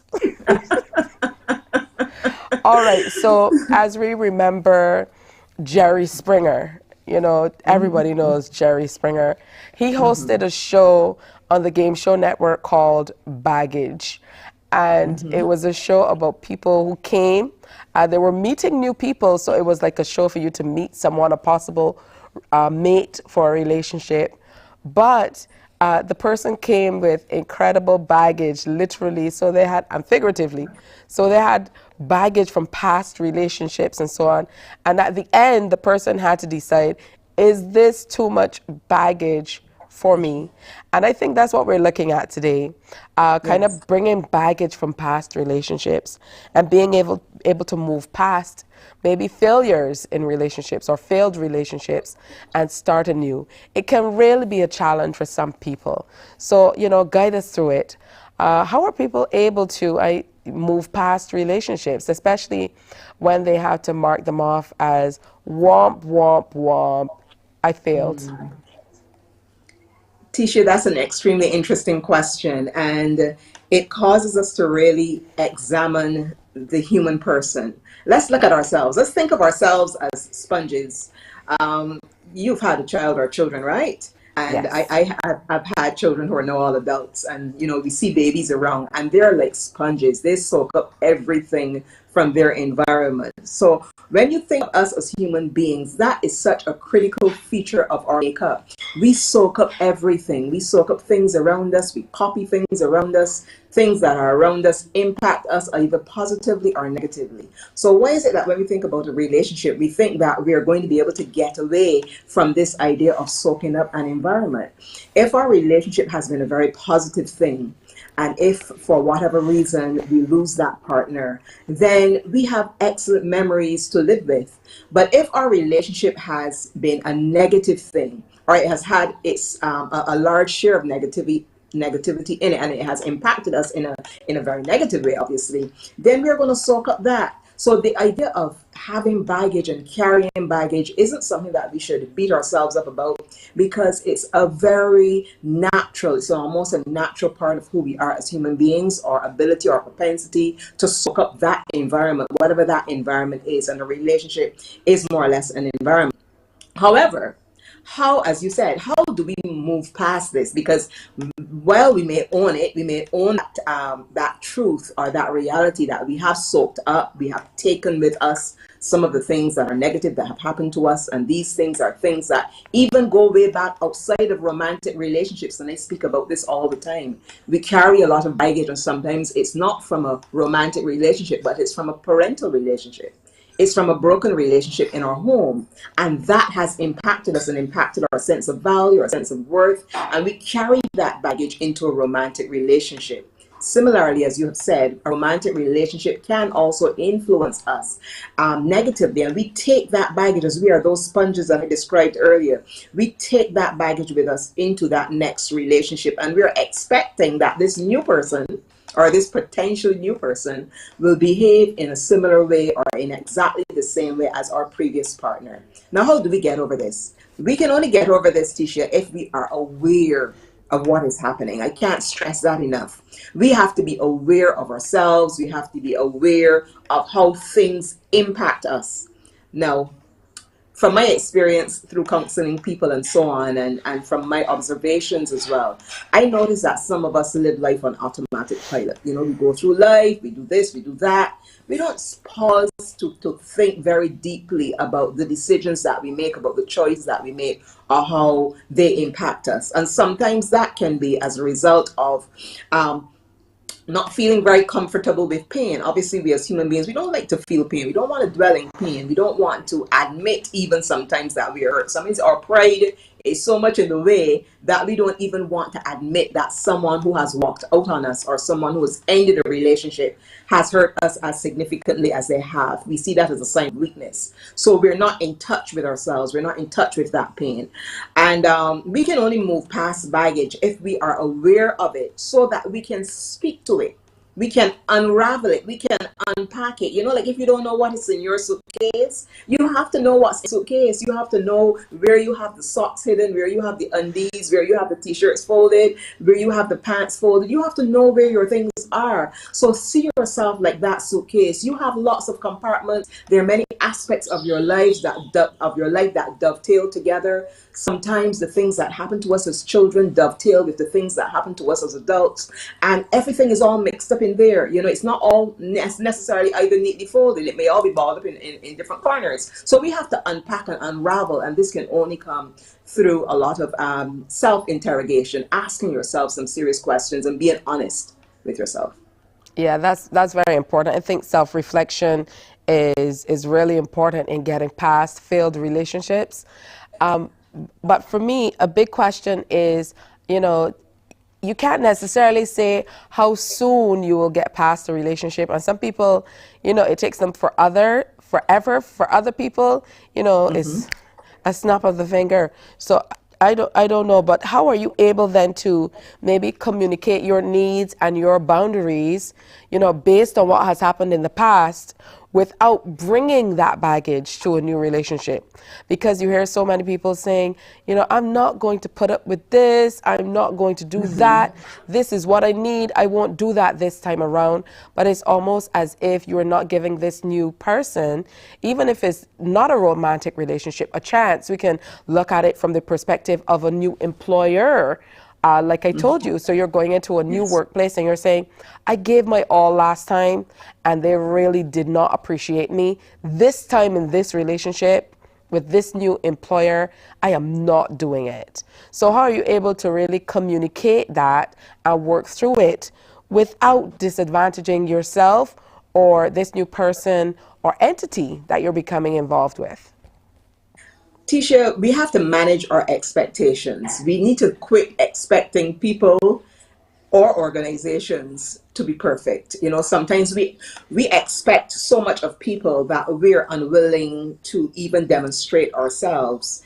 We have to, in the same way that we are self-compassionate and we recognize, I am not all perfect, but I'm still a good person. There's still a lot of qualities about me that are admirable or that are worthwhile, etc. In the same way that we expect people to extend grace to us when we mess up, because we know that we are not one-sided. So we know that even when we do make negative moves or we do something that is not favorable, that there's still so much good in us, and we have to extend that same grace to other people. And so we have to manage our expectations. We have to be willing to forgive. If you do not forgive the person or persons who have hurt you in the past, whether that be a past boss, you felt hurt or rejected by a past organization, it was your parents, your father, your mother, your siblings, or people you went to school with that made fun of you or rejected you, or a past romantic relationship. If you're not willing to forgive these things that happened in your past, you are most definitely taking the baggage with you into a new relationship, Tisha. So and speaking of baggage and, forgiving, a lot of us don't forgive ourselves either. So how do we deal with feelings of guilt and regret moving from one failed relationship to another? I think we need to grasp the positive out of it. I've written a reading in my previous book, my last book, Tonight I'm a Butterfly, which says moving beyond relationship pain to personal power. We have to snatch power from the pain. We have to snatch our own power from the negative. What have I learned from this broken relationship? What have I learned from my mistakes? Yes, I messed up. Yes, he or she messed up with me, and maybe I dropped my guard. I opened myself up to being hurt. Whatever the case, be willing to, in the same way you forgive someone, forgive yourself, because you recognize you're not perfect. You're self-compassionate. You need to extend that compassion to yourself, but know what you have learned. Well, therefore, I know what I won't put up with again. I know that I'm going to set this particular boundary. I know that I won't make this mistake again, or even if someone makes this mistake with me again, I know it doesn't mean that I always, the one at the bottom, or I'm the negative one. These things happen in life. These things happen to people. It doesn't make me a bad person. So we have to separate the things that happen to us from ourselves, so that we know that we exist in a space of value, and that our value is not contingent on what other people do, because we can't control other people, but we can control ourselves, and we can control our responses to the negative things that happen to us. Let that sink in for a moment. Strong love, the journey. Yes. We're going to tell you more about that after this break. Stay with us. Morning, morning, morning. Good morning. Good morning to you. Some ask, what makes Barbados so special? We at Mornin Barbados say it's you, our exceptional youth. You are talented, resilient, and inspirational. You are the epitome of the Barbadian spirit, testing the boundaries of your creativity. If you are an entrepreneur, artist, baker, designer, author, or have done anything you think should be highlighted, email us at morninbarbados@cbc.bb. Let us show the world our exceptional Bajan youth. Books open your heart, your mind, and your soul. They are educational, entertaining, inspiring, and motivating. Are you an author of a recent book you want to share? Then Mornin Barbados would love to feature your book in our The Next Chapter segment. Send us an email to morninbarbados@cbc.bb. That's morning without the G. Come and let us turn those pages together.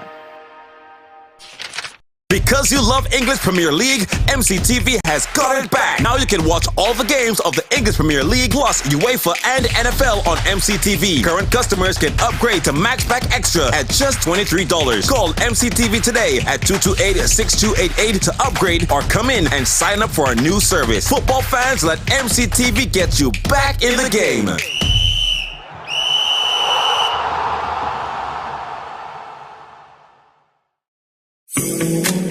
The facts say Morning Barbados reaches an audience of over 50,000 and Newsnight reaches over 56,000. It's simple. When you advertise, you're getting your message to over 50,000 of your potential customers. Make the call to CBC Sales Department today and watch your business grow. Contact us at 467-5559 or email marketing@cbc.bb. While you go about your business, we go about our business, and that is gathering the news. Stay up to date at CBC News Barbados on Facebook, Instagram, and Twitter. Get news update on radio throughout the day. And join us for the CBC News Night at 7 every night. CBC News team is on the job and bringing you the news. Morning, morning, morning. Good morning. Good morning to you. 23 minutes to go now before the 8 o'clock hour. Thank you for spending a little time with us this morning. Dr. Denise Charles is back as we look at all the wonderful things we can do to leave baggage in the past. Leave the baggage at the baggage claims. That's right. That maybe is not a very good analogy, because if you had baggage, you really should go back for it.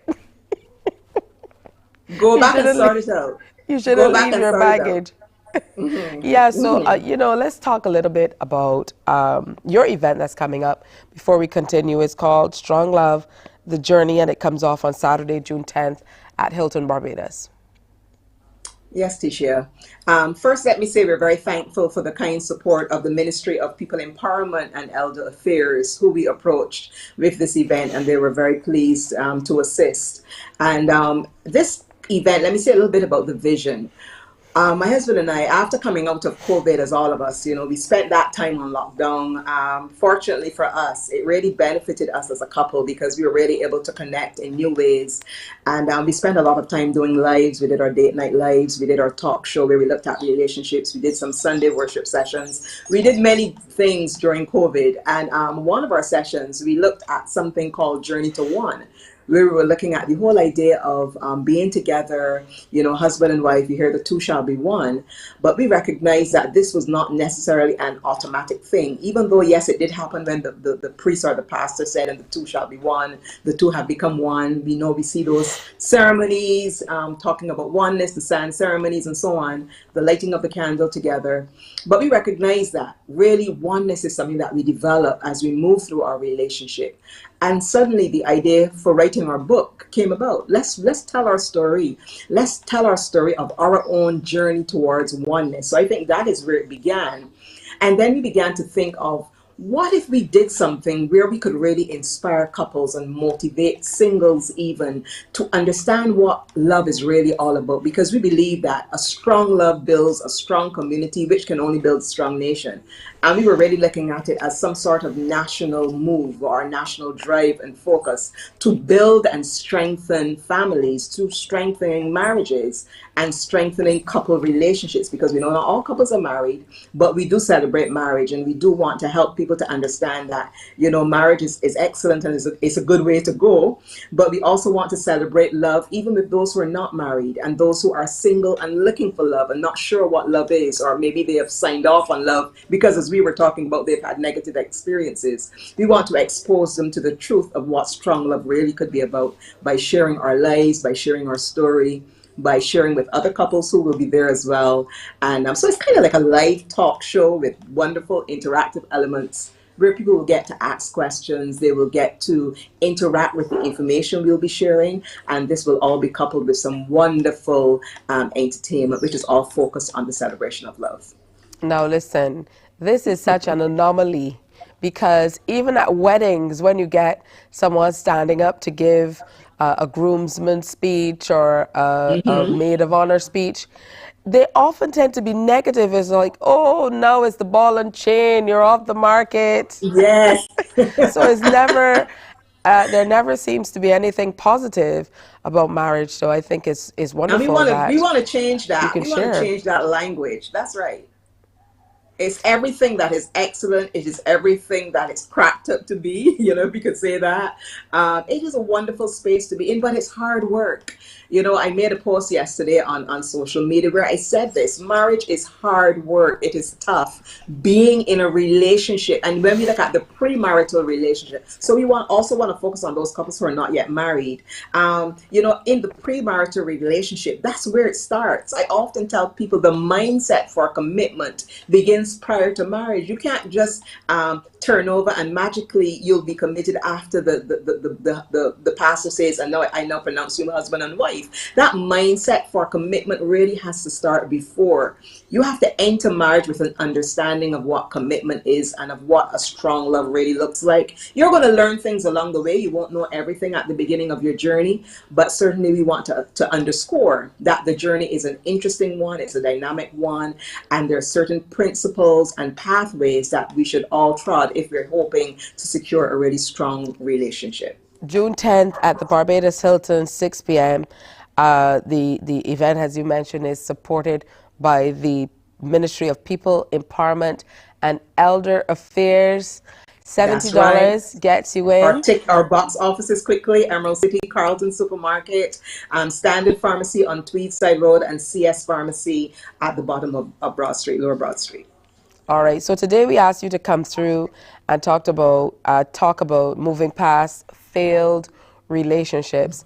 And, you know, we've touched quite a few things, but I think we also need to delve into healing, because there are so many broken people who are bringing all that baggage we talked about into other relationships. We know that a lot of relationships fail on matters of trust, and that can be a major piece of baggage that you bring into relationships. So this might be a duffel bag. We're not talking about a handbag here. This might be a duffel bag when you're talking about trust, where you have been the one who's broken the trust, or where, you know, trust has been broken as far as you're concerned. How do you move past major issues like trust issues? We hear so much about people searching phones and peeking through bushes and driving around at night. You know, it's nothing to laugh about, but trust is major. How are you able to regain trust for someone new when, you know, you were broken in a past relationship?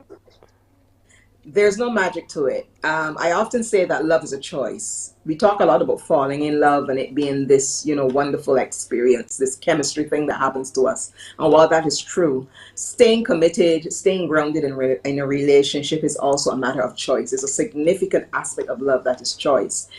Similarly, forgiveness. Forgiveness, it isn't a magic thing that is going to happen to you against your will. There is a choice involved. You have to choose to forgive the person that has hurt you. And with that, forgiving of the other person who has hurt you, you put yourself in a space to begin to build trust. Now, if you're still in that same relationship with that person that had hurt you previously, then the building of trust is something that has to be, it has to be something that you do mutually. It is something that has to happen bidirectionally. You have to give yourself and they have to give themselves. There can be no secrets in a relationship where trust has been broken. That individual who broke the trust must now be an open book.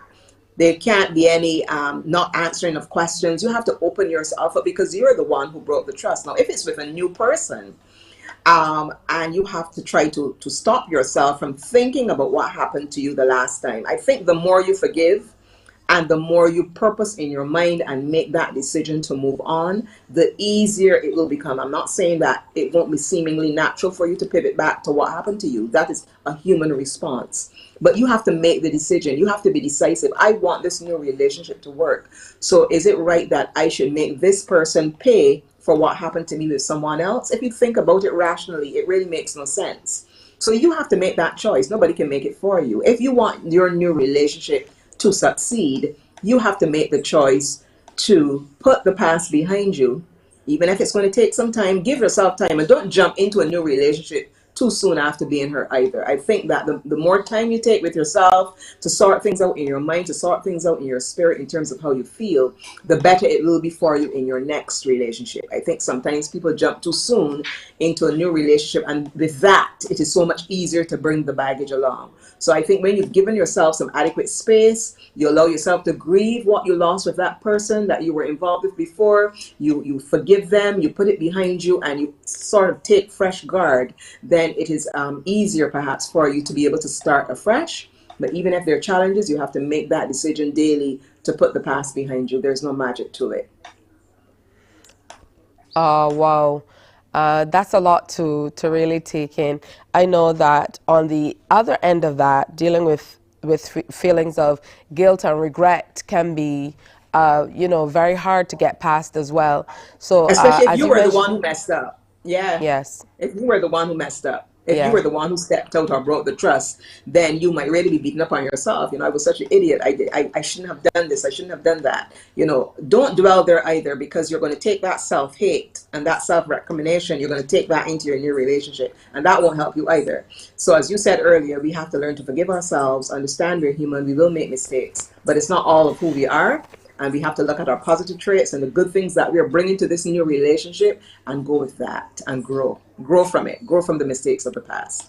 And if we are talking about baggage and drawing a comparison, then I think it's only fair that we use the analogy of a trip as well when we talk about relationships, because, it's a journey, as you mentioned. That's right.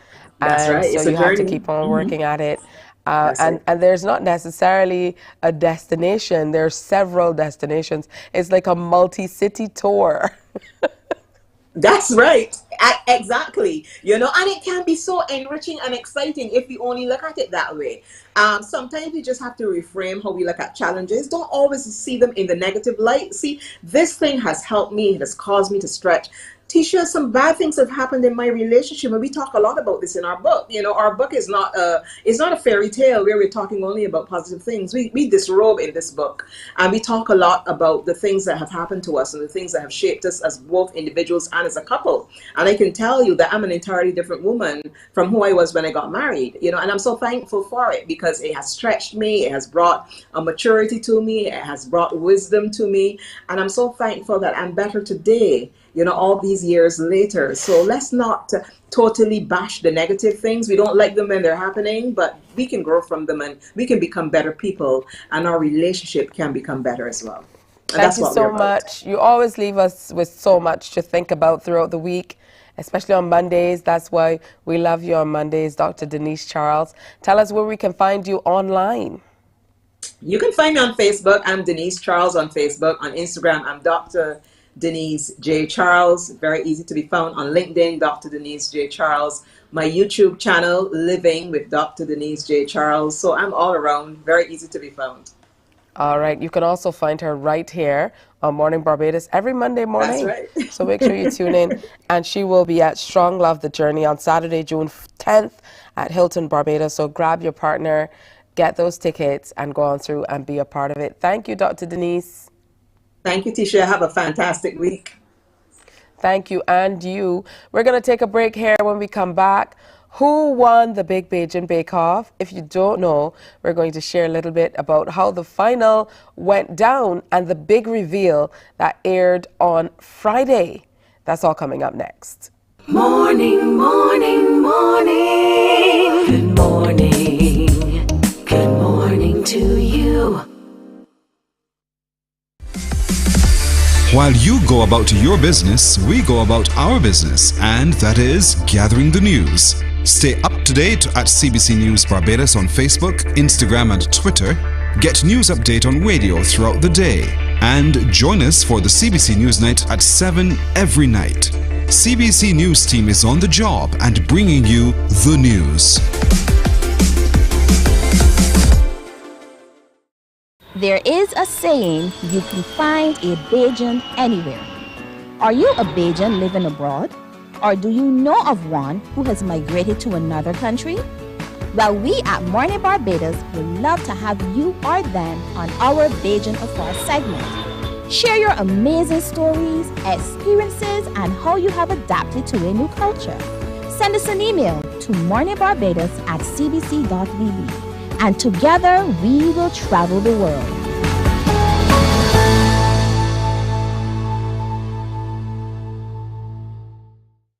Enjoy movies, soaps, drama, comedy, inspiration, education, music, and more. You get it all when you get MCTV, because MCTV gives you more. Some ask, what makes Barbados so special? We at Mornin Barbados say it's you, our exceptional youth. You are talented, resilient, and inspirational. You are the epitome of the Barbadian spirit, testing the boundaries of your creativity. If you are an entrepreneur, artist, baker, designer, author, or have done anything you think should be highlighted, email us at morninbarbados@cbc.bb. Let us show the world our exceptional Bajan youth. Books open your heart, your mind, and your soul. Morning, morning, morning. Good morning. Good morning to you. Hey, just 8 minutes to go before 8 o'clock. I have to say good morning to a very special young lady who is here with us many mornings. She's here with Dad and getting ready to head off to school over at the school that's close here. What's it called? Blackman and Gollop. That was a senior moment. Good morning to everybody experiencing those senior moments from time to time. Little Melissa is always here, putting smiles on our faces as she gets ready for school. Maybe has to get up a little earlier than most. But when you have parents who work these types of hours, that often happens.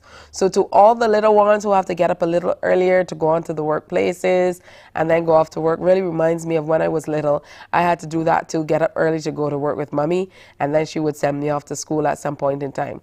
So good morning to the parents and the little ones who are a part of that particular routine.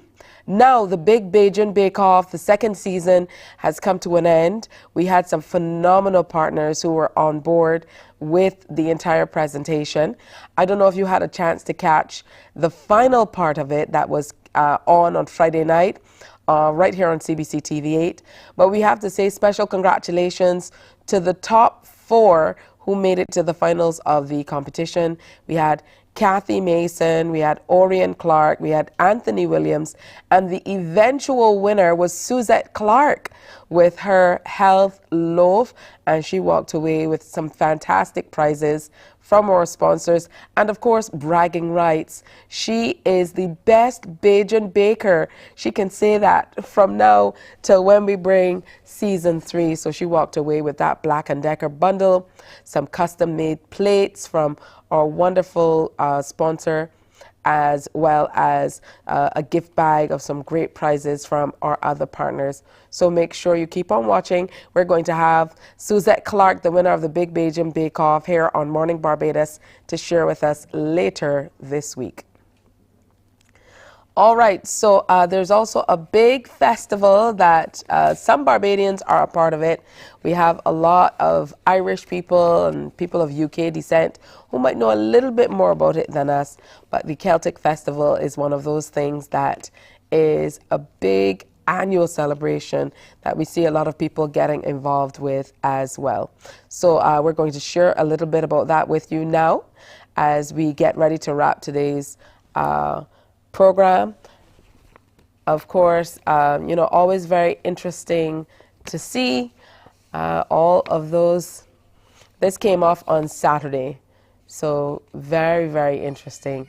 The kilts, I don't know, we're going to have to get some of these fellas coming in and sharing with us, but this indeed was an exciting time in Bridgetown to see the kilts out. They were joined by the Barbados Police Service Band and the band of the Barbados Defence Force. The Barbados Cadet Corps, they were also represented, and they were very, very well received as they moved through Bridgetown. Always wonderful to see the various cultures that really exist here in Barbados and truly celebrate our differences, because that's what makes us who we are, but it also makes our country what it is as well. So just about 5 minutes to go now before 8 o'clock. We're going to go ahead and take another break right here as we get ready to wrap up. And who knows, I might be able to squeeze in one little piece of unscramble for you before we go. Just maybe one question, who knows? But definitely some great images from the Celtic Festival over the weekend. And it's always great to see the Barbados Police Service Band. And now I'm talking about that, there's going to be crop over in the city. I know that I got a lot of information from some colleagues in the Barbados Police Service, and it's coming off on Thursday, June 1st at 4 o'clock at Golden Square, Freedom Park in Bridgetown. And they have so many people who are going to be a part of it. Of course, the winner of Beige to the World, Kyrique Aline, is going to be there.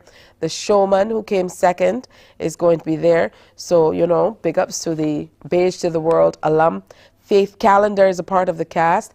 Guess what? Rupee is also coming out to be a part of Crop Over in the City, as the Barbados Police Service Band really set the tone for Crop Over 2023. Lead Pipe and Sadis will be a part of the big performances. Empress B is going to be there. Jamar the Star is hosting. So, you know, it's going to be a good time for everybody. Statement will be a part of that presentation. I don't know how they're going to get all of these fantastic performances all wound into one, but it certainly is going to be a good time to be had by all at the Barbados Police Service Crop Over in the City 2023, like I told you, at Golden Square, Freedom Park, coming off on Thursday, June 1st. So make sure you make some time to head on out and be a part of it. Look, time flies when you're having fun. Now, we announced earlier that we were going to have Serenader come on through, and we were going to have Bumba. Unfortunately, they were not able to make it. We're going to have them on a different day. However, we still love them. You know, there must have been, you know, some extenuating circumstances that they weren't able to make it in with us today. But we're still telling you all about that big concert, the Ras Eili and Friends 40th anniversary and 60th birthday celebration. It is coming off at the Kensington Oval on May 28th at 9 o'clock. General admission $80 at the door, $100. So go ahead and get your early bird tickets. If you get your tickets, obviously you're going to save. Box offices are CS Pharmacy on Broad Street, Emerald City 6 Roads, Carlton Supermarket in Black Rock, Smart Store, Lime Grove and Welch's, New Look Boutique, Roebuck Street, Digicel, Sky Mall, Lucky Horseshoe, Warrens, Worthing and City Centre, Abbeville in Rockley, Saul, Warrens and Wildy, and all Ticket Pal locations. So make sure you come out and celebrate with Ras Eili 40th anniversary in the business, 60th year of being around with us. So that's it for today's presentation of Morning Barbados. We certainly hope you had a great time with us, and we look forward to having you with us again tomorrow. So make sure you come on back as you go through your day today. Remember to wear your smiles and have a good one. Have a great week ahead as well. On behalf of the entire crew, bye-bye.